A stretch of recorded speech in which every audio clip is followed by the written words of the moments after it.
दुष्टों से भी प्रेम कीजिए। आप किसी से भी घृणा मत कीजिए। कर्म का मार्ग बड़ा गहन है। शायद आप ही भले बुरे की पहचान करने में भूल कर रहे हों। कई बार जिनके कार्य अप्रिय दिखाई देते हैं वे धर्म करते हैं और उत्तम काम करने वाले पापी। क्योंकि कर्म की भलाई बुराई का परीक्षण उसके बाह्य रूप से नहीं वरन कर्ता की आंतरिक भावना से किया जाता है। आप सर्वज्ञ नहीं हैं जो कि हर एक की आंतरिक भावनाओं को जान सके। फिर बिना सबूत अंदाज के आधार पर किसी को फांसी क्यों देना चाहते हैं? बुरों के साथ भी बुराई मत कीजिए, क्योंकि बुराई से बुराई की ही वृद्धि होगी। मैले कपड़े को काजल से नहीं साबुन से धोना चाहिए।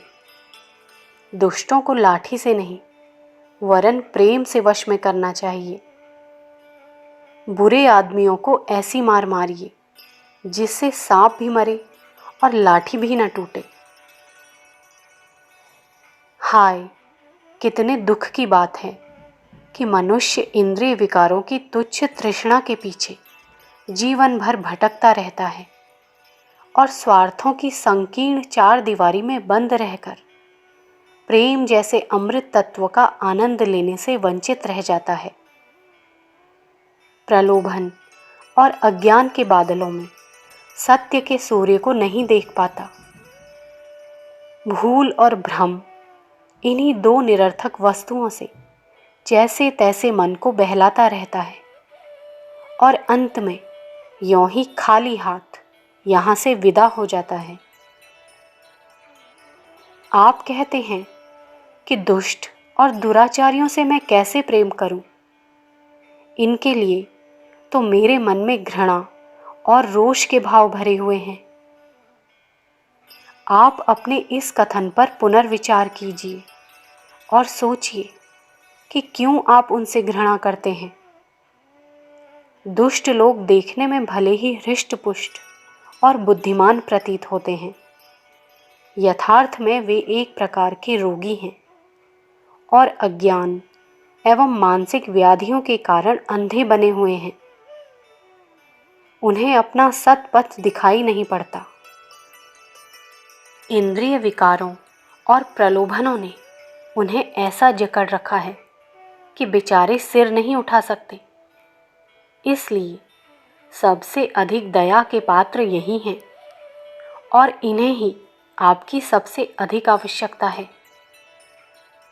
अस्पताल का डॉक्टर कुछ देर के लिए चुपचाप पड़े हुए मरीजों की तरफ से बेखबर हो सकता है, किंतु जो रोगी सन्निपात से ग्रसित है ऊट-पटांग बातें बकता है, चारपाई पर से उठ उठकर भागता है एवं अपना भला बुरा सोचने की शक्ति गंवा देने के कारण चाहे जो कुछ उचित अनुचित करने को व्यग्र हो रहा है उसकी ओर डॉक्टर अधिक ध्यान देगा।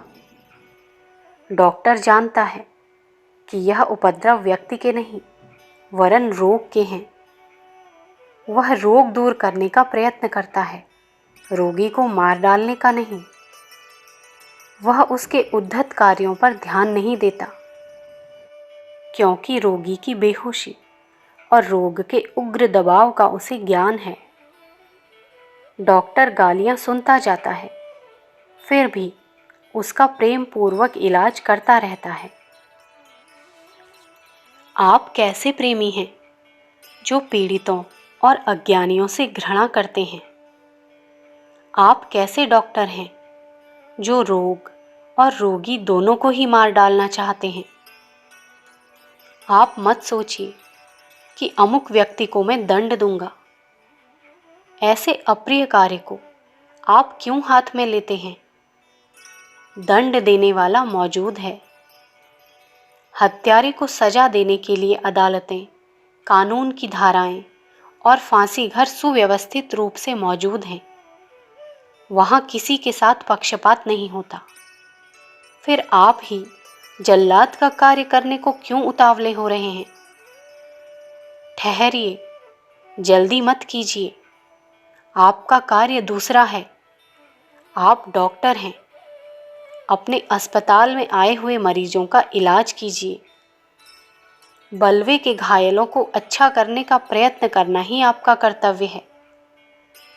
इनके भले बुरे कर्मों के लिए अदालत खुद इनसे निपट लेगी और वही हो जाएगा जो आप चाहते हैं। अपने को निष्पक्ष, उदार एवं पवित्र बनाइए। सत्य के मार्ग पर आरूढ़ रहिए, क्योंकि इसी से अनंत प्रेम को प्राप्त किया जा सकता है और असीम प्रेम को प्राप्त कर लेना जीवन के चरम उद्देश्य को प्राप्त कर लेना है। अखंड ज्योति, दिसंबर सन 1941, पृष्ठ संख्या 26-27। विचार क्रांति दूत यूट्यूब चैनल को सब्सक्राइब करें एवं अगली वीडियोस प्राप्त करने के लिए बेल आइकन दबाएं। धन्यवाद।